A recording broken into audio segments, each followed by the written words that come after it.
Novi Sad was one of those cities that I went to that is very, very high up on my revisit list. Not because I had an exceptionally good time there, more so because I didn't have a very good time there. But that wasn't a fault of Novi Sad. That wasn't a fault of Serbia. It was a circumstance issue. So I got I'm just gonna call it a saddle sore injury in Budapest. The 208 miles that I had ridden from Budapest to Novi Sad really sort of exacerbated that issue. The day I got to Novi Sad, I had done 78 miles in one day, and it was during that heat wave over there in Europe, so it was like 95 degrees, 80% humidity, which I'm not really used to living in Colorado. I'm used to the heat, not used to the humidity. I got into Novi Sad pretty late. I didn't get into my hotel room until about 10:30, 11 o'clock at night. And given the fact that it was a weekend, and I believe it might have even been some sort of holiday, finding a decent hotel for a reasonable price was not happening. So it took me a while to find a hotel. I spent way too much on this hotel, and the hotel was suboptimal. I'm just going to put it like that. I got a room that was so high and so far away from like the main lobby that I didn't have internet. There was no AC, which normally is fine, but if I'm spending $100 a night in Serbia, I kind of expect a little more amenities.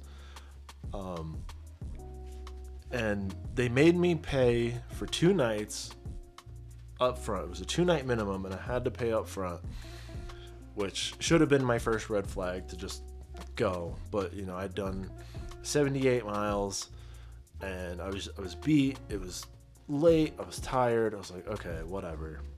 And it was the worst and most expensive hotel room I had been on the entire trip. And like I said, that's no fault of Serbia. That's no fault of Novi Sad. That was just the circumstance I found myself in at the time. While I was in Novi Sad, it was sweltering. And I was really trying to nurse this injury that I had because I still had quite a ways to go. And, the last 20 miles of the trip getting to Novi Sad, I felt like I was sitting on a belt sander. It was very uncomfortable. Even just walking was quite painful. So I stayed there, the first night, which was pretty short. And then I stayed there the second night, but I really didn't go out of my way to go see a lot of the stuff that you could see in Novi Sad, a lot of the stuff that would have been really cool to go see, a lot of stuff I wanted to go see, because it was like, okay, I need my priority is healing up. I don't have a whole lot of time, and I need to be in good riding condition before I go. I could go explore Novi Sad and write off my health, essentially, or I could complete the trip, and completing the trip was more important at the time. So I did get to, go to a few restaurants, and I did get to see a little bit of it, and I did get to see the downtown, and it was a nice city, but I did miss probably 99% of it. After the first night, halfway through the second day, it's like, okay, I don't have internet, I don't have anything, this place is disgusting, it can't work. So it's like, I'm just gonna go get an Airbnb, like whatever. They're not gonna refund my money. I had to pay in advance. I had to pay in 2 nights in advance, which red flag. So I was like, all right, forget it. I'm just gonna cut my losses here. I'm just gonna go get an Airbnb and just prioritize healing up. So I went to an Airbnb. Airbnb was super nice. It was in a really good location, and it was just, the whole time I was there, it was just so hot, and I literally couldn't walk or ride without pretty significant pain. The skin in a certain area was raw to the point where it was almost ready to bleed. So I just suffered through it, made the best. For most of my food, I just went to a grocery store, did some cooking in the room, and just tried to relax and do what I could to get going. I spent 2 nights in that Airbnb, and then after that, it's like, okay, you know what? I gotta get to Belgrade. If I can get to Belgrade, I'll be fine. This church behind me is possibly one of the coolest churches I've seen in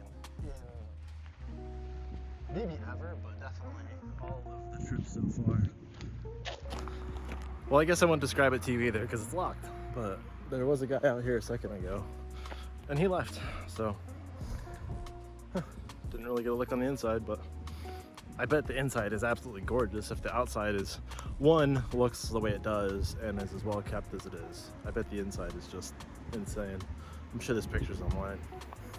I am gonna try to do a really quick, cheeky drone shot. Let's see if I can get away with this.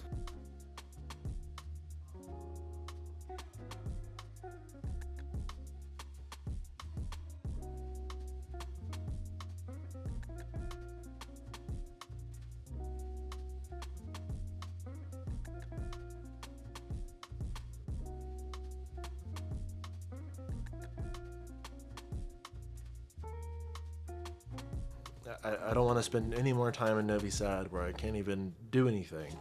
I'm just going to get to Belgrade. The ride to Belgrade was like 44, 48 miles. I don't know. I'll put it on the screen. It was a rather unremarkable ride. I did see a really, really cool church. Like probably one of the coolest churches I've ever seen in my life. And it was a good ride. Nothing really bad happened, but nothing crazy happened either. It was what you want out of a ride. It was a very middle of the road, solid ride. It was a good exercise, decent inclines, some good hills, and it was a fun time. And then I got to Belgrade, and I was just, my undercarriage was just not happy. Not happy at all. So luckily I found a decent hotel in Belgrade. I found a hotel that was better than the one I stayed at in Novi Sad and less than what I stayed at in Novi Sad. So got 2 nights at that hotel, and it was right downtown, so I did get to explore the Belgrade downtown a little bit.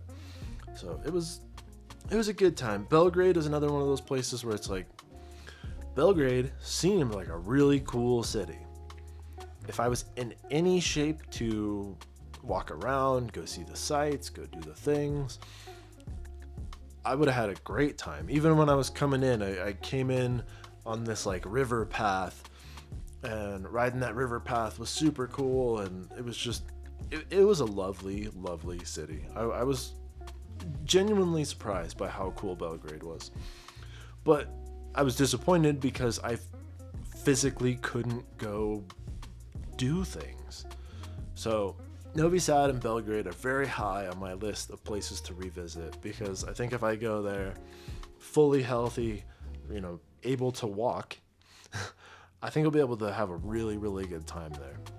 Everyone was super friendly. I didn't have any other problems. It was literally just the state of my body at the time.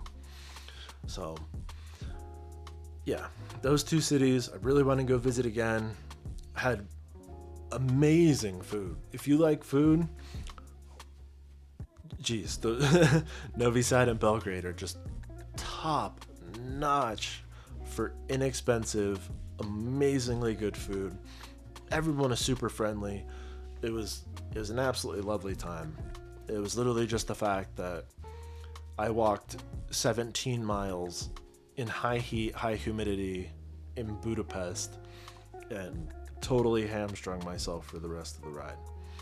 But the scenery between Belgrade and Novi Sad, just beautiful countryside, really, really awesome little towns, like places where it's like, okay, you know, if I got dropped off in this little tiny countryside town and it was like, okay, you have a house, you have whatever, but you have to live here, I wouldn't be upset. I wouldn't be upset at all. There was nothing between Novi Sad and Belgrade where I wouldn't just live. It was so nice. I don't have enough good things to say about it.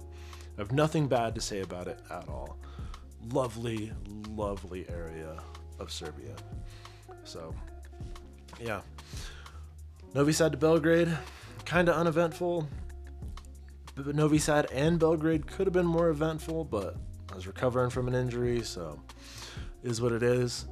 Stay tuned for the next segment in this trip, which things get a little different from this point, but they definitely get a lot better. So thank you so much for watching, and I will catch you guys next time.